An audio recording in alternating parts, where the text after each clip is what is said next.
Anime presents That Time I Tuned Into a Podcast Just to Listen to Somebody Shill for a Publisher. I'm your host, Zeke Changers, along with the editor-in-chief, the Grand Poobah, the head bee of Honey's Anime, Alfonso Ortiz. How you doing, Fonzie? I'm doing great. Thank you for the introduction. Okay. Just a quick recap about this program. That time I tuned into a podcast just to listen to someone shill for a publisher. I'll start off with a description or about a light novel or a manga or a new genre that seems to be popping up in this case. And then it's Fonzie's turn. And then we both share something at the end that we think that, may not have been seen that or making the rounds in front of the major publishers that we think is worth noting. Yes. So I'm going to start off today with what exactly I was talking about. They're called Second Chance Isekai. And in this case, these are stories that happen to be where the main character dies, but then they get to go back in time and usually start over in their own body, in their own life, in their own world Oh as a man. younger version of themselves, but with all the memories that they had leading up to their death, Oh, which, that's the dream. yeah, you get a chance to do it over again and not in the RE life situation where you only look like you're younger. Yeah. um, they actually become their younger selves, but they inherit their memories, which is very helpful in this case, there are two stories about two separate princesses, both who meet an untimely demise. Um, Mm. the first one is part of a now four-book series called Tearmoon Empire. Um, and it's about this princess, Mia Luna Tearmoon. Mhm. She's of the Tearmoon Empire, and as it says in the description, surrounded by the hate-filled gazes of the people. The selfish princess of the fallen Tearmoon Empire, Mia, takes one last look at the bleeding sun before the guillotine's blade falls. And then she wakes back up in her 12-year-old self. And so, yeah. And in this case, she has a diary that's blood soaked with that talks about all the things that led up to her untimely demise and the fall of her empire. Um, Wow. yeah, but what is great is one, the way the writer approaches the character. It's a fun book, and Mia is still pretty selfish.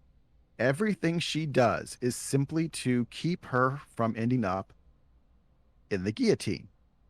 Okay. And but she makes all these adjustments. She's like, okay, what do I need to do to change the empire so it doesn't fall? All right, well, maybe if we do this, or maybe if we do that, or um, like oh, here's a passage that I like to look at. Um, she's like, how did it come to this? Why? She wondered. Did she, princess of the proud Tearmoon Empire, have to suffer such a terrible fate? Was it because she was told there was not bread? She laughed and said, "Let them eat meat." Was it because her advances had been rebuffed and she vented her frustration by slapping her rival, the daughter of a poor noble? Was it because she was brought a dish that contained amber moon tomatoes, which are disgusting? She fired the cook on the spot. So this is what Mia was like before her reset. And the thing is, she really doesn't Jeez. quite self actualize in a lot of ways, but when she now in this she these adjustments, she's like, "Oh my god, maybe I should have taken care of this person, so if I get in trouble, they'll take care of me." But everyone looks at it as like, "Oh my god, she's the most altruistic person ever. She's the great sage of the empire. She's making us save our grain. So in case there's a famine, that will be okay." And it's all in the effort just so she doesn't lose her head. Wow. Yeah. So, but It's her pretty selfish. yes, she's very selfish. And the chapters have wonderful headings that uh make you kind of smile and have an idea of what's going on in them. Let's see, like chapter 6, Princess Mia gets off her butt. So it's about her going to the library and attempting to figure out what she needs to do to stay alive. So it's it's a very fun, it's a uh very fun written story. You Hmm. read it and you can't help but be like, "Oh, Mia, what Yeah, did you get yourself into this time?" That kind of story. it sounds like a lot of eye rolling going around. Yes, Maybe yes, even some cringy stuff going too. Like, yes, but everyone's like she keeps making these changes and it's all for her own benefit, but everyone sees it as altruism. And hmm, so she keeps getting put on a pedestal. Like she's a lazy person. She wants to lay in bed and eat cookies and sweets all day. That is her default ability, her default setting. all right, But because people keep putting her on this pedestal, she's got to study for once in her life. She's got to be nice to people. All of these things because people are like, oh, she's so wonderful. Of course. Oh, you are gracing us with your brilliance because you said this. Or they Lord. she says something and then they interpret it in an altruistic way. Like she's saying something and then they're like because they think she's some sort of great sage, they're like it'd be like me saying, "Snatch the cookie from my hand." And instead of just taking the cookie, you're like, "What is he really saying by take the cookie from my hand? Is he saying that I need to I should actually be looking for things or not giving up on what I want?" Yeah, it's hysterical in the way if the way people perceive Mia is just one of the funniest parts of the whole story. And it really doesn't seem to lose steam. And I'm on the fourth volume, and it hasn't lost its steam yet for just the Nice. funniness that you have. Our second part of that, this new genre, is Reset. The imprisoned princess dreams of another chance. Um, a- and it's about this girl. She's your sweet ideal princess. She's not an awful person like Mia. But she gets engaged to this other kingdom, and Hmm. within weeks of being engaged and showing up for her wedding, uh, the prince that she's with decides to have an affair, throws her in prison, treats her like terrible, beats the hell out of the knight that's supposed to be that from her own empire, from her own country, and then invades her country, What? and kills her father and everybody else. So in her last, you know, in her last gasp of wanting to live, a destructive magic convergence happens. Some sort of thing. Maybe it emanated with her. We aren't sure, but basically, it blows up the castle slash prison she's in, and she ends up back in her like 12 or 13-year-old self. And so she is now on this quest in her school in which she is now enrolled to find the right people that will help her in the future and her avoid this fate that is like 6 years down the road. She's a much more princessy princess in that she is you know she could have butterflies land on her finger kind of princess, as opposed to Mia, who'd be like, "Ooh, that's an insect. Please make it go away."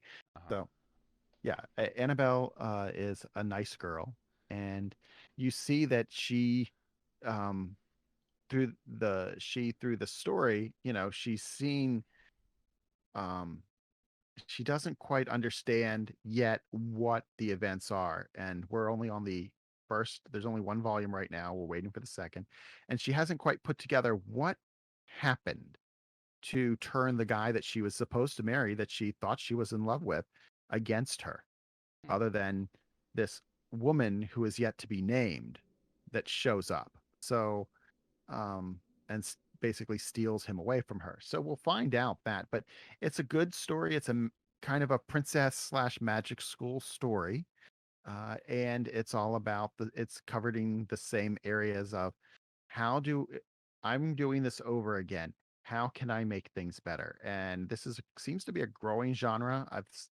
can't remember their titles, but a couple other titles have come up that have a similar plot. So, but I'm enjoying the way they're written at the moment because, especially if we don't exactly know what went wrong and it's kind of a mystery, we get to watch them pull the threads and figure out what happened. So, Mm-hmm. I'm all Huh. about these reset princesses at this point. So we've got Tearmoon Empire and Reset the Imprisoned Princess Dreams of Another Chance. So, um, what do you got going on? You said you read another prequel-ish kind of Yes, story. yes, I did. But first, to comment on what you had read, that indeed does sound really interesting to read, to tell you the truth. So, like, it's several people, or does it focus on just like specific ones? Like, It focuses. Well, there are several people, but the are in both cases, it's only the princesses who have retained their memories of what has happened. So, just they're okay, okay. like in Mia's case, Wow. there are people that she was awful to the first time Uh-huh. that she's being nice to this time. Yeah, because of a Or realization, I guess, yeah, obviously. You I get to mean restart, so yeah, why not she try to was be a held better in a person? dungeon. Yeah, and she was like in her 20s, held in a dungeon, um, Mm-hmm. eating terrible food, covered in dirt and everything. And so her threshold of what is awful has also changed. She's like, oh, well, this isn't nearly as bad See, as that's nice actually, because especially how you were saying how some of these characters, especially this one, was it Mia, you said, um, yeah, that like how she was just horrible, yeah. selfish. She was horrible. Yeah. She was very much a Marie Antoinette, and Whew. um, And yeah, then you have a second chance, and look at this. You yeah, realize things. You can't just go on the way you've been going on and all that. So right. that's nice. I like that. Yeah. So Okay. they're a fun set of stories, and like I said, Tier Moon has 4 volumes out now. We're still waiting on the second volume for Hmm. Reset, but I'm sure that'll be coming along probably within the year. So Nice. yeah, Okay. yeah, Yeah, I wanted to just know a little bit more about that, but that sounds awesome. I definitely am gonna go probably find that and check it out. yeah. Who's it from again?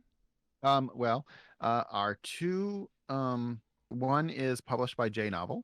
Okay. That's Tier Moon is Okay. by J Novel, and the other one is I came across this another small publishing company called Cross Infinite World, Okay. and the author is Kei Miyazawa. Kei So Miyazawa. Okay. yeah, All right. I was curious. I mean, is this like an independent publish? Because the Mm-hmm. name Cross Infinite World, they've published a handful of books, and I can't tell whether they're a Japan-based company or not. But the name doesn't seem to fit into a English cadence, so to Mm. speak. You Okay. know what I mean? Yeah, yeah, Yeah, yeah.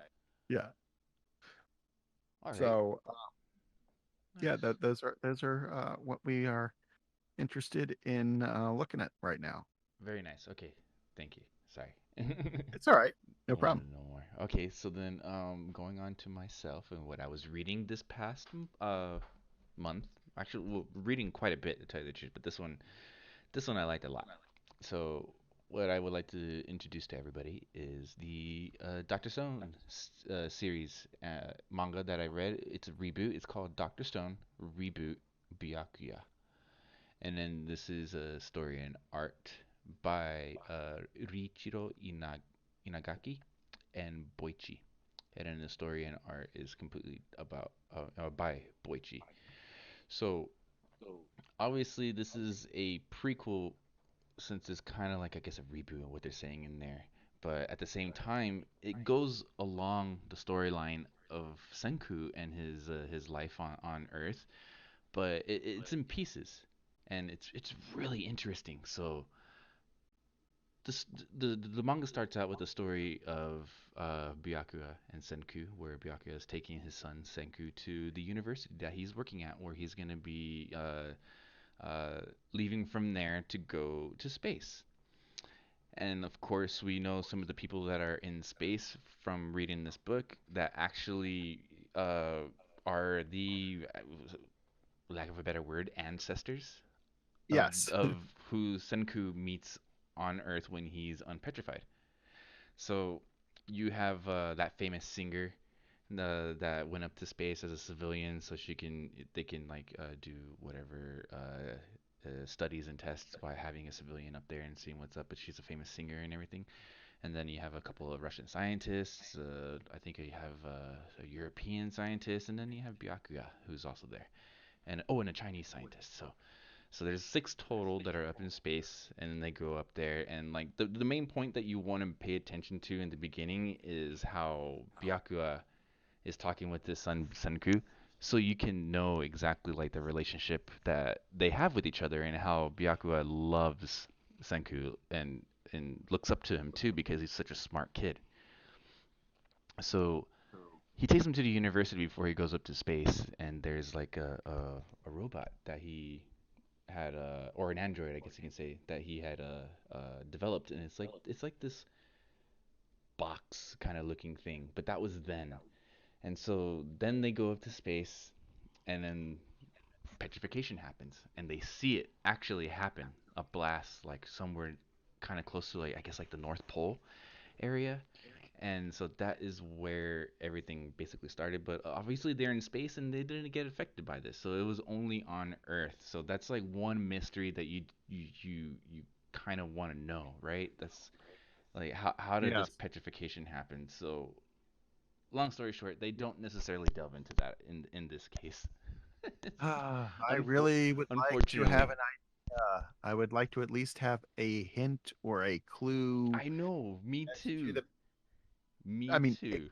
it could be possible the author does not know. They're like, I created a plot device, and that's Yeah. all I know. Yeah, exactly. But And one weird thing about it too is that they see that green flash of light that happens on Earth, and then they automatically assume that it's like a petrification thing that happened on Earth, but they like when you're reading it, they don't delve on the facts of like how they know this happened. All they know is they saw a bright green light, and then all of a sudden like they lost communication, and then right then and then they're like, oh, people on Earth were petrified, and I was like reading, and I was like, how the hell do they know that? And so yeah, that was kind of a little hole in the story about it, but I don't know if they'll delve into that later they if could the have just, done like, oh, I see on many of our cameras, the people that we were talking to are stiff as a board. yeah, I don't know. There that that wouldn't have been hard to explain it that. exactly. I mean, there is video that they have from space to Earth and everything, so I mean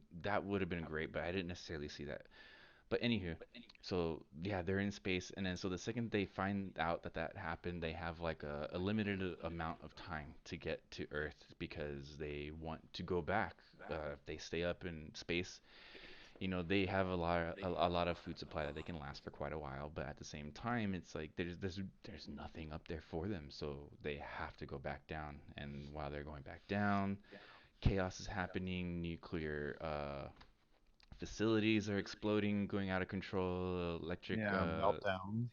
Electric switch companies are like the circuit companies and everything, even like the grids, those melt down as well. So then, I guess in a sense, something happened, but like petrification is like how did they come up with that? So in, in in short, they planned this whole thing to try and go back to Earth. They realized that without the actual instruments that they're using, computers and people to update them on land, uh, and if they were to re-enter the Earth, they usually have help to find them because they either land well anyone any I guess any space astronaut that re-enters into Earth, they usually fall into the ocean, somewhere off the Yes. coast, and they always have help with ships going over there to them. So they don't have that this time. So it's kind of like a weird thing where they need to like calculate precisely where to land, what place to land at, because they want to try and see what the heck's gonna happen. And if nothing's gonna happen, then they gotta like restart humanity in a sense and keep it going with just them six. So that's where this AI comes back into play. And so this AI is now a sphere-shaped object, and basically It's there to calculate everything for them. It's like a supercomputer AI, and it helps them get back to Earth. And they do. They get back to Earth. But you don't necessarily know exactly what happened when they went back to Earth because they went in two teams, so three and three.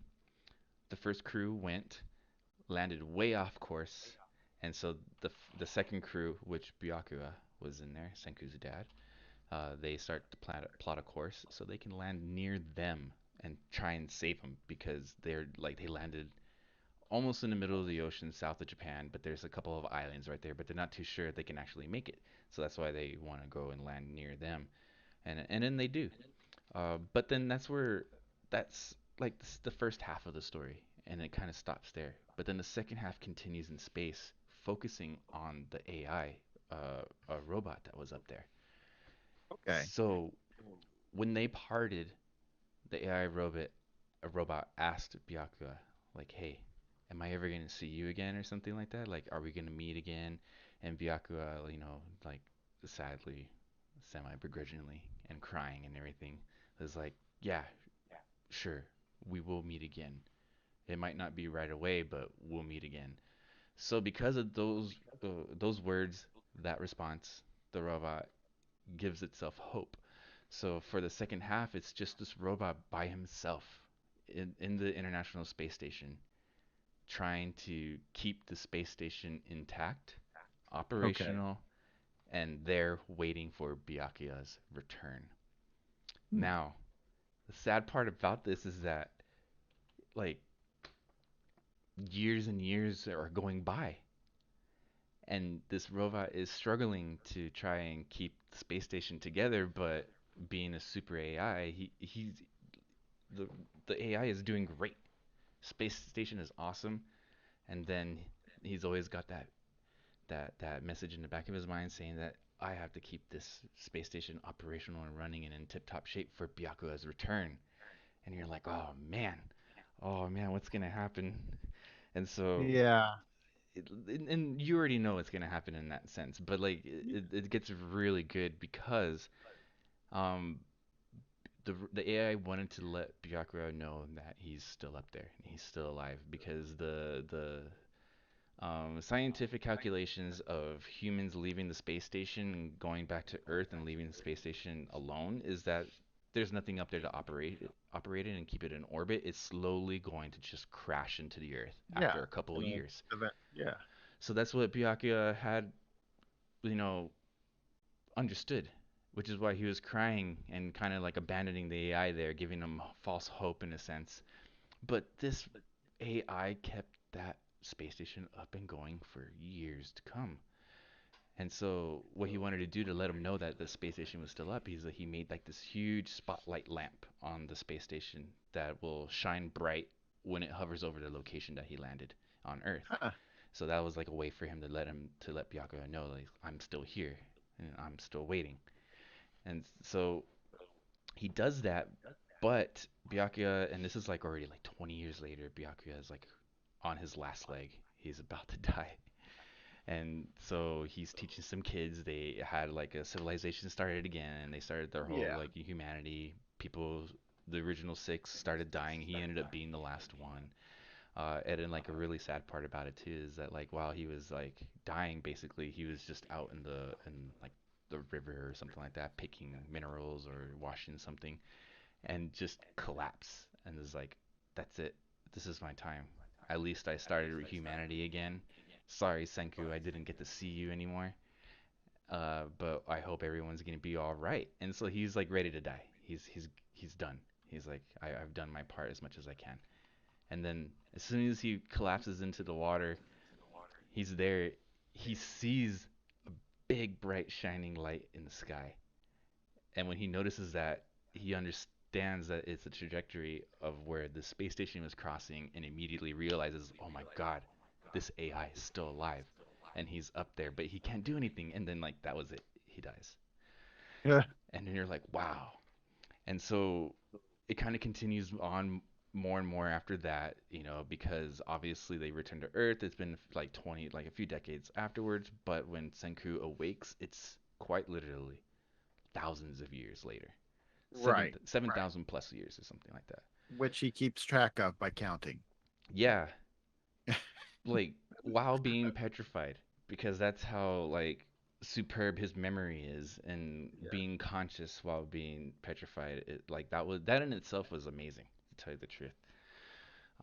So yeah, this happens, and while the whole thing happens, the Earth is being bombarded by like meteors and asteroids, and the AI is still trying to keep the space station alive because there are bits and parts of meteors hitting it and destroying some parts of it. So he has to constantly keep surviving. He ends up finding a comet because it's full of resources that'll help keep the space station intact. So like there is this whole journey that you get to experience with this specific AI. And then it comes to a point where this AI finds out that there is this world-ending asteroid heading towards Earth. So he uses every last bit of the space station to build like rockets or missiles and shoots it at that asteroid to change its trajectory, and it works. But then at the same time, he there's nothing left but like Yeah. small bits and pieces. And so he builds this uh, 3D printer and uses some of his own parts to build this printer. But like he builds this 3D printer so that it can rebuild the space station. And then after it's done rebuilding the space station, it starts building smaller versions of a 3D printer to like as small as it can get to make smaller components for the space station to operate. And in doing that, when it's completed, it built itself.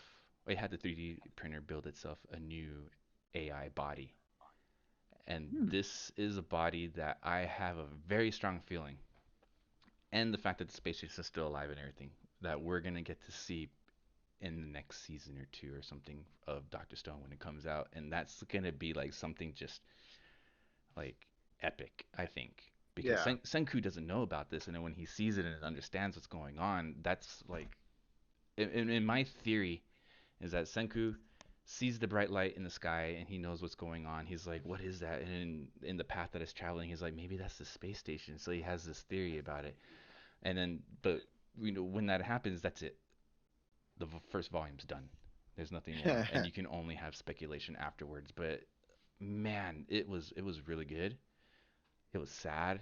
It's like one of those, lost in space kind of things where you're the only one alone, even though even if you're a human or an AI, there's still a lot of emotion around like around that, especially if the AI is a super AI and it can uh, interpret human emotions. So it's like it was really good.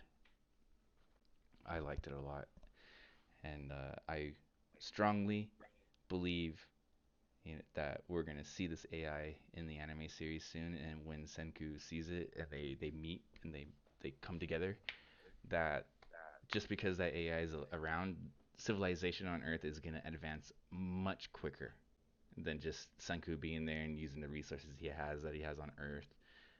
Because yeah, Or human, goes Skynet on their ass and yeah, or does that, yeah. But I don't know, man. This AI is like so passionate and like loved Byakuya and loves Senku because Byakuya never shut up about Senku. so, yeah. so like yeah, after that happened, he always had Senku in mind, and man, it was great.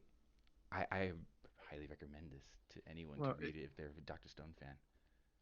I just, I thought of two things as you're Okay. describing that. One, 2001, I'm thinking about Hal, um, Mm, asking, will I dream yeah. when they're pulling him offline? And they're like, of course, all intelligent creatures dream. Mm-hmm. And is Dr. Stone actually a prequel to uh, Shinseki Yori from the New World, which takes place Ah, that's far, far in the future? uh-huh, uh-huh. Yeah. That could be a version of it, to tell you the truth.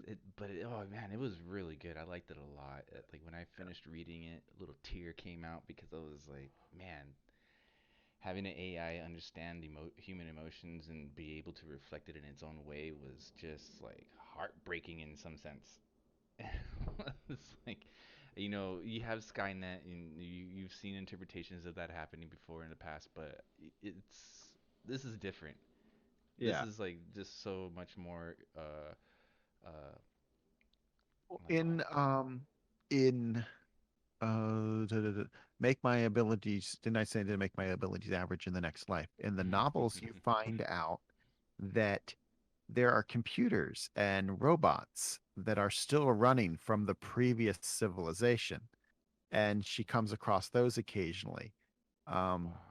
and those are what we think, what they everyone interprets as golems, Oh. are these robots Mhm. that are still Mhm. running and still functioning, carrying out their tasks. So yeah, I kind of get it. Mhm. I definitely do. Let's see. Here's something I thought was worth noting, mainly because I think it's unique. Mhm. For a honey pick is World Peace, which is the mangaka's name is Josh Tierney. Sounds Ah. very sounds very American, doesn't it? The artist is Agroshika. Yeah, Agroshika. And it's put out by Viz Media. And the thing is about this is Viz does have a submissions policy, and they do accept manga submissions from artists based in the United States. Oh. And this this adventure story is written by an American mangaka, Nice. and Viz Media went and published it and put it out there. It's an interesting story that follows Lucas Denson. He's a basketball player, Hmm. and since his mother's an archaeologist, he frequents dig sites. And that during one visit, he touches an artifact that he shouldn't have touched, which is basically how a lot of these stories start. The next thing he finds, he's in a dark room with a shrunken Earth-sized basketball and thrown in a new world. His mission is to search for a way to return to turn the Earth back to normal and return to his uneventful and carefree life. There is also basketball involved in this story in like a basketballish kind of tournament for the sake of the world. Think Space Jam, but without the Looney Tunes. Yeah. It's an interesting story, but I thought it was important to point out because uh, that Viz is looking for new stories, and they're accepting new stories from places you Mhm. wouldn't traditionally find them when you're thinking Viz Media. That's When you nice. think Viz Media and manga, you don't you necessarily think of an American mangaka, especially one that has the name of last name of Tyranny and the first name of Josh. So, you know, that's a nice little step here. I thought it was important to put out because I think that there are a lot of American artists who think that the only way they'll be successful in a genre in the genre is to pursue a more traditional American comic book route. Uh-huh. When they can learn and tell stories in a more manga fashion and find success somewhere. So I was happy to see that Viz Media wasn't shutting people out just No. because they're That's not really good from actually. a traditional place. Yeah. And you know what? Viz isn't the first one to actually do this too, because I know Yen Press has actually had some non-Japanese foreigners do this too, whether they be American or European, I believe. Because I Yeah. think there was one that I read. I can't remember the name, to be honest with you, or at least not off the top of my head. But it was like Okay. a European person, I believe, maybe like Eastern European, and they actually had a really good comic or manga, as I would say, since it came from Yen Press, which is a manga light novel licensing company. So I mean, Right. you want to put it under that standard. It's not like it's just some, it's But not like you Dark general Horse or to Marvel. me the yeah, well to me generally the separation is um manga is a longer format and Mhm. it is uh a it is generally black and white. That's the or line drawings. Mhm. Comics comics tend are full color Mhm. Mhm. for each Yeah, they panel, are a little uh, short. which and they're much shorter, which then makes you think of what just came out, the Captain Harlock, Oh, uh, yeah. which is full color Mhm. every panel, and it's only about the thickness of a standard comic book. So Mhm. I find some cross pollination happening in the manga and Yeah. the It, manga it it is comics world interesting. right I guess that new Captain Harlock one was a bit more Americanized in it. But I mean, if you were to get really technical about it, in order for something to be manga, like an actual manga, it technically it would need to be from its origin source, which is Japan. now. It's how they say with anime Yeah. and like just like regular cartoons and all that stuff. And the most immediate example I could think of is The Last Airbender. Yes. Uh, a lot of people are calling that an anime, and it's like not necessarily. You know, maybe a licensing company in Japan will pick it up so they can show it in Japan, and then it could be as close as possible to an anime. But if it's not originated from Japan necessarily, it's not anime. That's Yeah. like the super fine line, but it's a stupid one in Hey, some sense. Like, well, well, not maybe that's too in strong, but hmm, uh, eh, hey, this could be an entire podcast, but I yeah, think that they could also make it a much clearer thing that make almost like their own domain of origin, like true. the DOCG, which, you know, it's only Chianti if it comes from the Chianti region. It's only Yeah. Champagne if it comes from France. Mm-hmm. And, From you the know, city of you can, Champagne too, to be yeah, exact. So yeah, yeah, it's old tradition, kind of yeah. So you've kind understand. of got to, Greece is thinking of doing that with feta. Oh Lord. It can Well, only be called feta if its origin was in Greece. was in Greece, yeah. See, that's too technical. That is too technical, especially when you have people and using Japan as an example, you have masters and they have apprentices.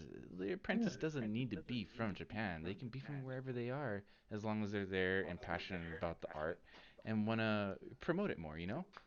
right. Yeah, hey, the more art, the more stories, the better.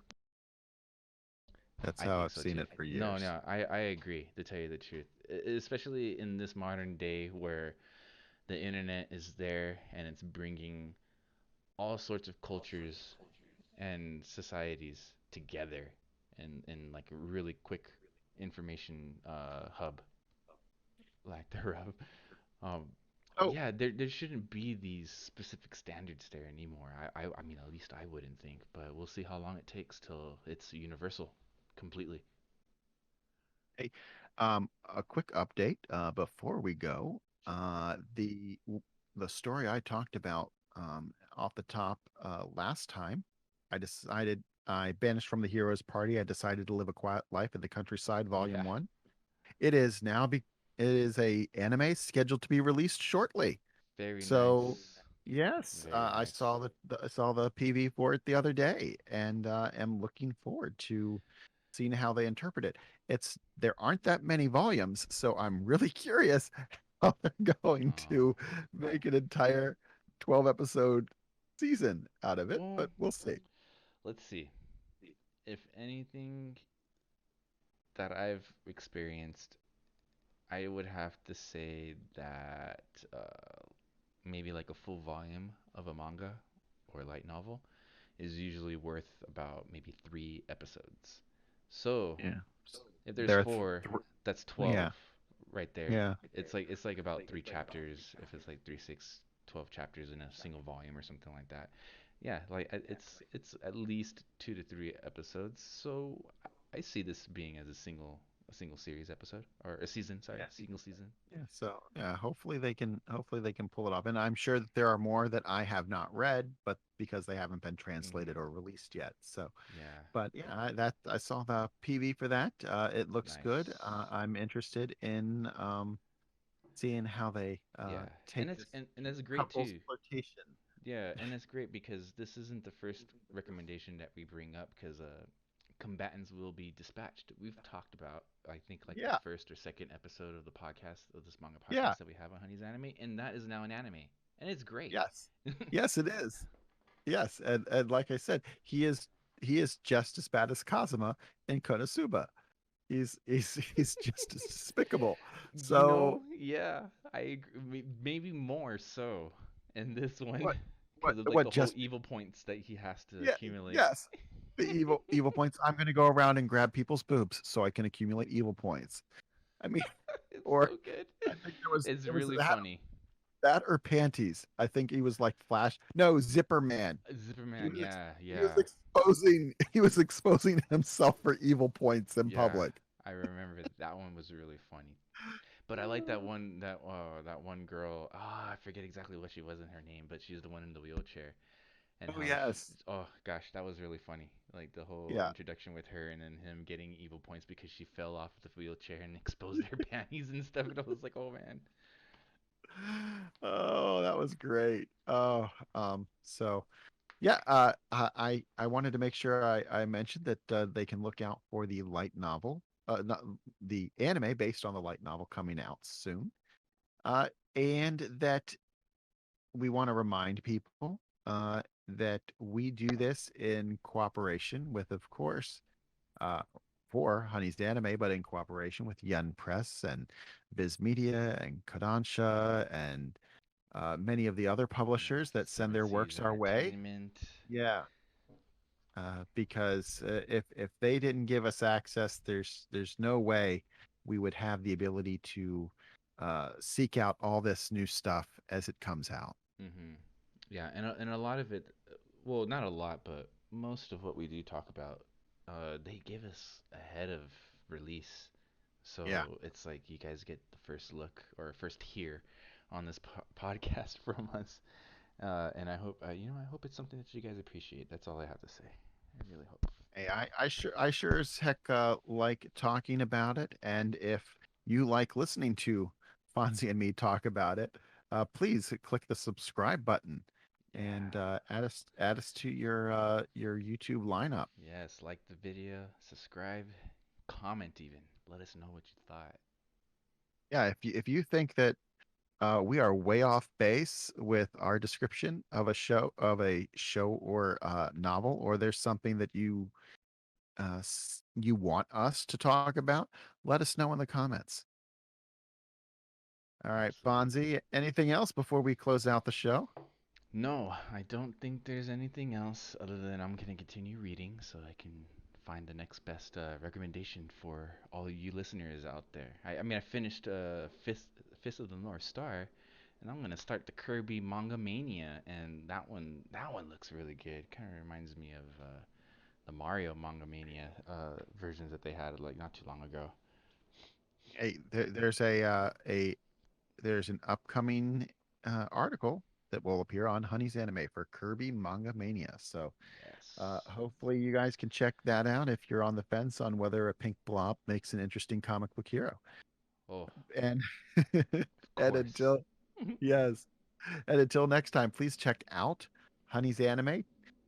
Subscribe to the podcast and keep reading.